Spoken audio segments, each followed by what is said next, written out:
Hola, ¿cómo están chicos? Bienvenidos a Medna. Una vez más, mi nombre es Marlon Arias, para quienes no me conocen.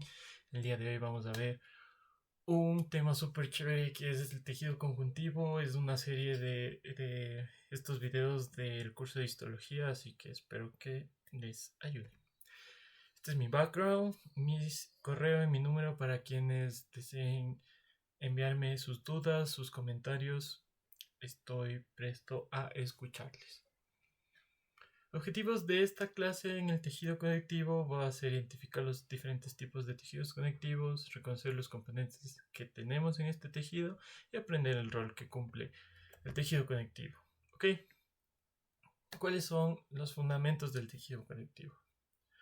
Primero, este tejido va a ser derivado de principalmente el mesodermo, como ustedes conocen, el ectodermo, mesodermo y endodermo, en el desarrollo embrionario. Y su función va a ser primero el soporte. ¿A qué me refiero con soporte? Pues primero da estructura a un órgano. Segundo, estabilidad. Puede ser también nutrición eh, mediante la irrigación de vasos sanguíneos. Y pues supongamos que este órgano se dañe, quien va a dar soporte para que se pueda reparar también va a ser el tejido conjuntivo. Va a tener una función de defensa en la cual supongamos que entre una bacteria, un virus, un parásito, quienes van a estar listos para poder atacar y poder defender al cuerpo, van a ser células que están dentro del tejido conjuntivo, como ya vamos a ver más adelante. Y bueno, la nutrición que ya les había dicho anteriormente. ¿Cuáles son las diferencias del epitelio o el tejido epitelial con el tejido conjuntivo? El tejido epitelial es un tejido primero avascular que no tiene vasos sanguíneos. Segundo, es un tejido que está bastante ordenado y las células están unidas por uniones generalmente estrechas, como los desmosomas o hemisdesmosomas. Y eh, bueno, generalmente tienen una forma, supongamos, del tejido epitelial plano, estratificado, cúbico, simple, etc. Ahora, acá en el tejido conjuntivo, primero las células van a estar bastante desorganizadas, como pueden ver en este gráfico. Las uniones van a ser distintas. Estas van a estar unidas por una matriz extracelular. Y este tejido no es avascular. Tiene muchos vasos sanguíneos, especialmente el tejido conectivo o conjuntivo laxo. Ok, ¿cuáles son nuestros componentes básicos? Habíamos hablado, tenemos las células y la matriz extracelular, o lo que está por fuera de las células. Ok, como pueden ver aquí tenemos estas fibras que supongamos las rosadas son de colágeno, las azules son fibras elásticas. Tenemos células como los fibroblastos, células plasmáticas, mastocitos, macrófagos. Y miren, por acá hay un vaso sanguíneo, o un endotelio, un capilar que tiene endotelio. Por acá tenemos las fibras reticulares. Vamos a ver durante la charla todas estas. ¿Cómo clasifico general en amplio modo a el tejido conectivo? El tejido conectivo lo vamos a clasificar primero en tejido embrionario, tejido conectivo embrionario y tejido conectivo del adulto. ¿Cuáles van a ser el tejido conectivo embrionario? El mesénquima o el mesodermo. ¿Recuerdan hablando ya de, vemos si tenemos más adelante esto? Sí, aquí tenemos, ¿no es cierto?, el disco trilaminar, donde está el ectodermo, el mesodermo y el endodermo. Pues el mesodermo está formado por tejido conectivo embrionario y es el que ustedes pueden ver aquí. Si ustedes ven, son células abusadas como forma de un habano, podría decirse, con el núcleo ovoide y la cromatina, que es lo que está dentro del núcleo, el material genético es un poquito irregular. Son células pluripotenciales y por eso estas tienden a ser a tener una capacidad de división y de formación de órganos muy alta. ¿Ok? Por acá, a la izquierda, tenemos el segundo tejido conectivo embrionario, que es el tejido conectivo mucoso o mucoide embrionario, el cual se encuentra en el cordón umbilical. Y como ustedes pueden ver, tenemos estos espacios llenos de proteoglucanos que no se pintan en la hematoxilina vacina y se ven de color blanco. Y estos fibroblastos bastante especiales. ¿Ok? ¿Cuáles son los tejidos conectivos del adulto? Pues tejido conectivo laxo y tejido conectivo denso. ¿Okay? El tejido conectivo denso a su vez se divide en regular e irregular. Aquí podemos ver, miren, esta glándula. Lo que está cerca a la glándula o por fuera del epitelio glandular es el tejido conectivo laxo. Tiene varias células y unas fibras bien finitas. Como ustedes pueden ver aquí, estas fibras son bien finitas. Pero si nos vamos más lejos, y bueno, tiene vasos sanguíneos, como ven acá, tejido conectivo laxo. Pero si nos alejamos, supongamos por acá, esto ya es tejido conectivo denso. Tejido conectivo denso irregular porque sus fibras están en varios lados. Las fibras son gruesas y las células son bien escasas. Y los capilares o los vasos sanguíneos también son escasos. Ok. Ahora, tenemos también un tejido conectivo o conjuntivo especializado.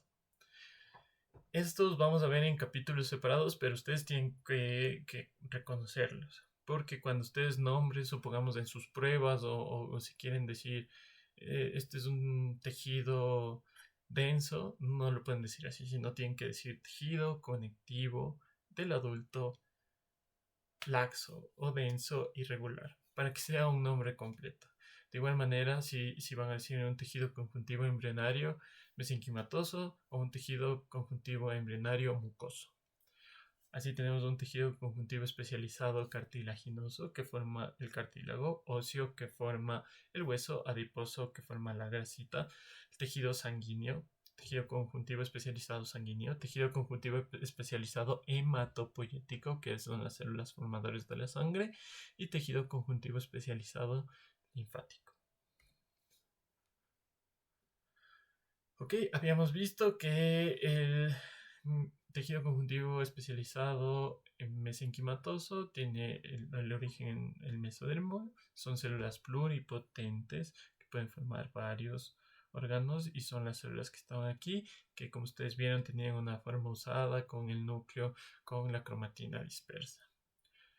Y por otro lado tenemos el tejido mucoso, tejido conectivo embrionario mucoso o mucoso embrionario, que tiene la gelatina de Wharton, que va a estar ubicado en el cordón umbilical, con esas células, los fibroblastos como estrellados y pues una matriz extracelular llena de proteoglucanos que no se pintan y por eso se ve claro.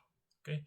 Aquí tenemos el cordón umbilical, las arterias de una vena, que es lo opuesto a lo que está generalmente en el cuerpo, y se ve como una carita en un corte transversal. Vamos con el tejido conectivo del adulto. Aquí tenemos el tejido conectivo del adulto laxo. Como habíamos visto, en este hay un montón de células. Las fibras son bien finitas. Miren, aquí todos estos núcleos representan una célula. Generalmente la mayoría de células del tejido conjuntivo son fibroblastos. Sin embargo, podemos encontrar otro tipo de células, como vamos a ver más adelante. Y las fibras son finas y también de colágeno fina y elásticas, como vamos a ver.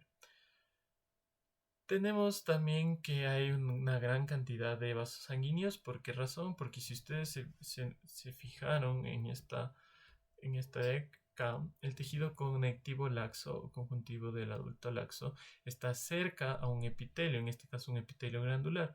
Recuerdan que el epitelio es avascular, no tiene vasos sanguíneos, entonces ¿quién le va a nutrir al epitelio? El tejido conectivo del adulto laxo. Va a pasar por sus capilares los nutrientes hasta el epitelio. Esta es una de sus funciones. Tenemos también el tejido conjuntivo denso, que como les comenté, miren, estas fibras son mucho más gruesas y puede clasificarse en regular e irregular. Este de aquí, las fibras están para cualquier lado, es el irregular, y este de acá, las fibras están todas yendo en una misma dirección, es el regular. El regular se encuentra en tendones. Miren aquí, poquitas células, mucha matriz extracelular, las fibras bien gruesas, y acá de igual manera. Poquitas, bien poquitas células, las fibras bien gruesas, disposición irregular. Tejido conectivo del adulto denso, irregular, y denso, regular.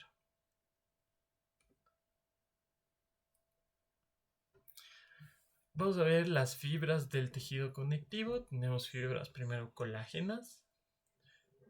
Hay un montón de tipos de colágeno que vamos a ver más adelante. Tenemos fibras reticulares, tenemos fibras elásticas. ¿Ok? Empezando por estas fibras gruesas que vemos en el tejido conjuntivo del adulto tenso irregular, son fibras de colágeno. Ahora, el colágeno se forma a partir de varios aminoácidos, como por ejemplo la prolina, la glicina, la hidroxiprolina, en una cadena, la cual va a formar una triple hélice. Para este proceso de formación de triple hélice es muy importante unas uniones que necesitan vitamina C. Entonces, en la deficiencia de vitamina C, yo voy a tener afectación de mis fibras de colágeno, como vamos a ver más adelante en una correlación patológica. Esta triple hélice después se va a seguir enrollando como una trenza y va a formar esta estructura de acá, que después nos va a dar varios haces de estas fibras gruesas con estas hendiduras, el cual nos va a ayudar al transporte y a que sea como un poquito, se pueda deformar o cambiar de forma este tejido. Miren, esta es la tabla que nos da el libro de la histología de Ross de los tipos de colágeno. Tenemos más de 13, pero yo les recomiendo que al menos se aprendan hasta el 10. ¿Cuáles son colágenos muy importantes? El colágeno tipo 4. Esta se va a encontrar en la lámina basal de los epitelios. En la clase de epitelios ustedes deben ver la composición de la lámina basal y vamos a tener que aquí se encuentra el colágeno tipo 4. ¿Okay? El colágeno tipo 1 usualmente es un colágeno bastante duro, entonces está en los huesos, en los tendones, en la dentina. ¿Ok? El colágeno tipo 3 es un poquito más como elástico, entonces ese se encuentra, supongamos, en el tejido conectivo laxo, vaso, riñón, en el pulmón que necesita estirarse, en la piel. Colágeno tipo 2 en el cartílago, este es del cartílago y ya sea hialino y elástico. Y podemos también encontrar, supongamos, el colágeno tipo 6 en el cartílago, el 7 en el anclaje de la piel, los ojos, del útero, el esófago. El colágeno tipo 9 se encuentra en el cartílago también. Y el colágeno tipo 10 se encuentra en los condrocitos en la zona de hipertrofia del disco epifisiario. Ok. Ahora hay ciertas enfermedades que se asocian a ciertos tipos de colágeno. Supongamos el colágeno tipo 1, ¿se acuerdan? Era un colágeno duro que estaba en los huesos y que estaba en la dentina. Entonces, cuando hay una afectación de este colágeno duro, tengo una enfermedad que se llama osteogénesis imperfecta y que los huesitos no se van a formar bien y vamos a tener huesitos bien flácidos, se van a doblar los huesos, fracturas frecuentes, etc, etc. Vamos a ver imágenes en las diapositivas posteriores. Tenemos, supongamos en el colágeno tipo 3, ¿se acuerdan que era un colágeno bastante elástico, que estaba en la piel, que estaba en el tejido conectivo laxo? Y este nos va a dar el síndrome de Ehlers-Danlos, que es una hiperlaxitud de la piel. Son estos pacientes que se pueden doblar el pulgar hacia atrás o que se pueden estirar la piel, etc. El síndrome de Alport, que es afectación del colágeno tipo 4 en la membrana basal, y este se ve muy afectado en la membrana basal del glomérulo o del riñón. Por eso vamos a tener hematuria, afectaciones de la membrana basal glomerular del riñón. ¿Sí? Miren, ya habíamos visto las fibras de colágeno, ahora vamos a ver las fibras reticulares. Si ustedes ven esos pelitos negros, están formando como una red, sí, como un nido, por así decirlo. Y todos estos como pelos negros están constituidos las fibras reticulares que también están formadas de colágeno. Son muy especiales porque forman una red para que puedan dar estructura a los nódulos linfáticos principalmente. Entonces, si ustedes pueden ver aquí, todas estas células pueden ser linfocitos o de este sistema inmunológico. Y para nosotros verlos con claridad tendríamos que hacer una tinción, supongamos, específica para poder observar colágeno. Si es que no, va a pasar desapercibida esta red, pero ahí está. Y por último, las fibras elásticas, que estos igual van a estar formados por ciertos aminoácidos como lisina, alicina, desmosina, y se van a unir por la desmosina. Van a hacer ciertos grupos que cuando están relajados se ven así bien irregulares, pero cuando se estiran se regularizan. Entonces va a ser como unas olas. Yo les veo como olas en la histología. ¿Ok?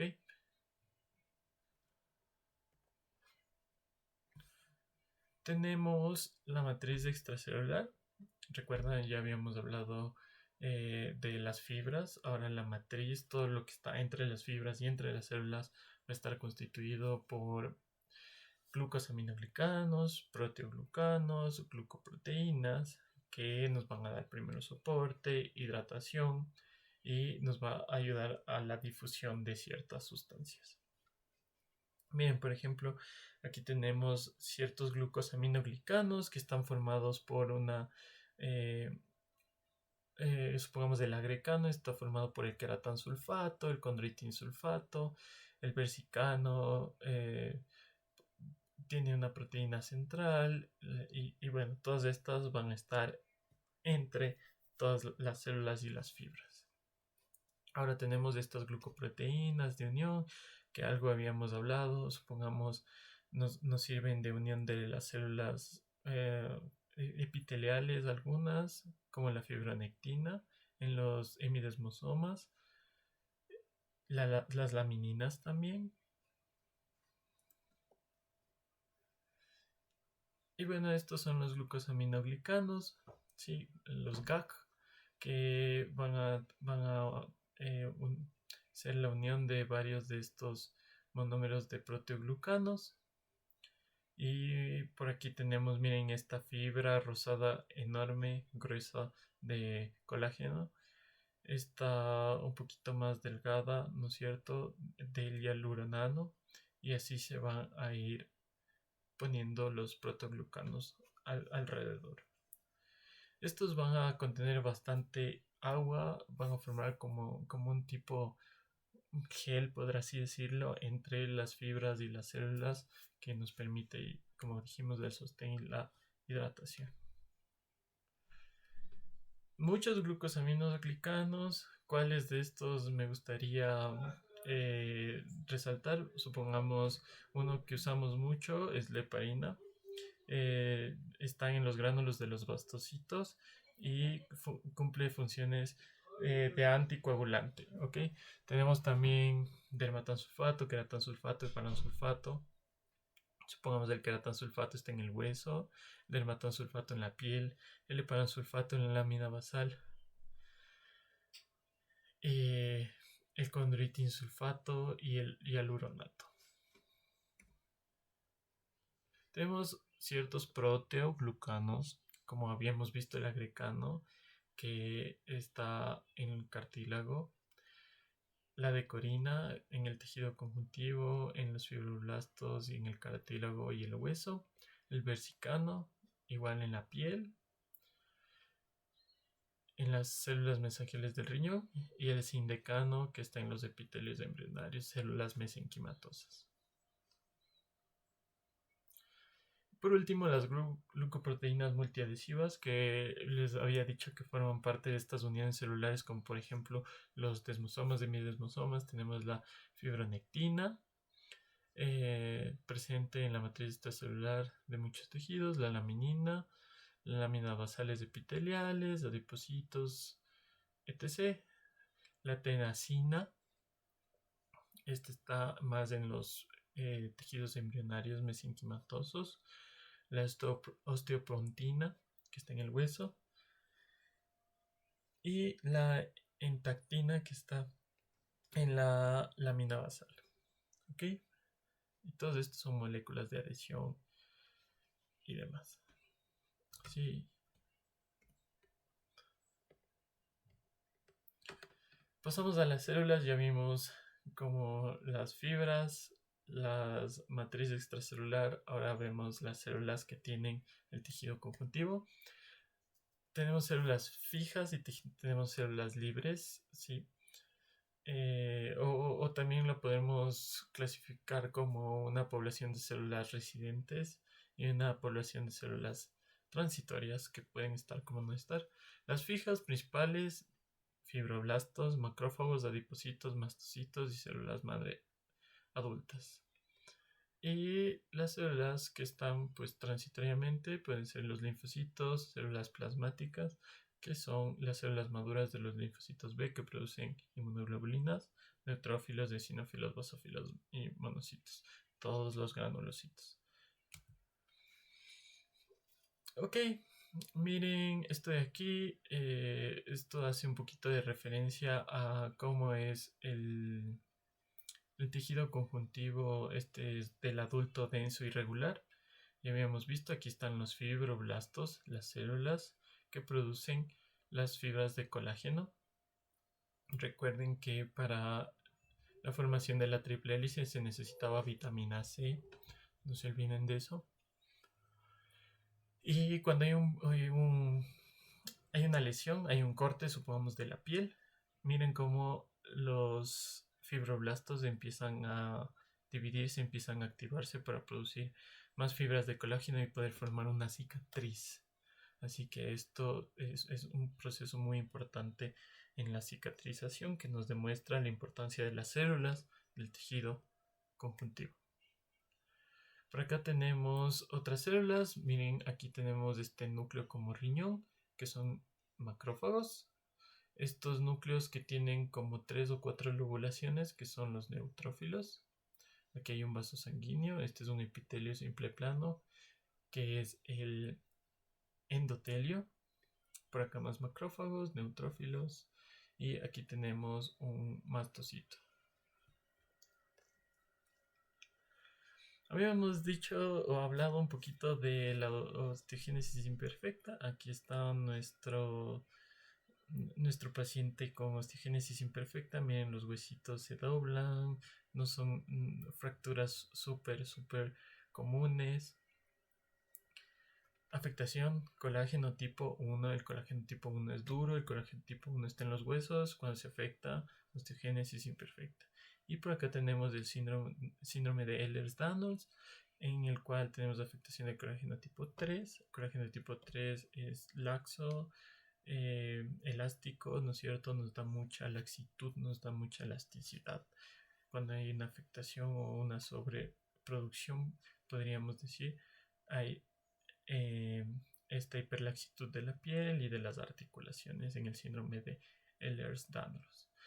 Otro síndrome muy conocido que tal vez me salté es el síndrome de Marfan, que lo pueden investigar.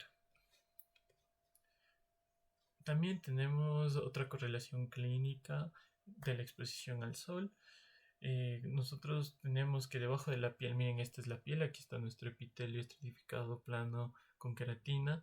Tenemos aquí el tejido conectivo. Este tejido conectivo va a ser afectado por los rayos ultravioleta y podemos tener este fotoenvejecimiento que ustedes pueden verlo aquí macroscópicamente y microscópicamente acá, en la cual vamos a tener una elastosis solar o una formación de estas células o fibras elásticas en la región del tejido conectivo denso irregular debido a los rayos ultravioleta solares. Y por último habíamos hablado ya de la cicatrización. Supongamos tenemos que cuando hay una cicatrización alterada, por ejemplo, en este paciente acá que tuvo una herida en la mano y la cicatrización impide que el dedo regrese a su lugar, es debido a la formación de estas fibras colágenas fuertes que habíamos hablado. ¿Qué se debería haber dado? Se debería haber dado un proceso de remodelación en el cual las fibras colágenas de lo que están súper grandes pasen a ser más chiquitas y luego se vuelvan a transformar a fibras un poquito más elásticas y permitan que el dedo se regrese. Así que tenemos mucha correlación clínica de nuestras células del tejido conjuntivo. Ahora también tenemos el sistema fagocítico mononuclear. Estos generalmente, como su nombre dice, son fagocitos o son células que se comen a bacterias o agentes externos.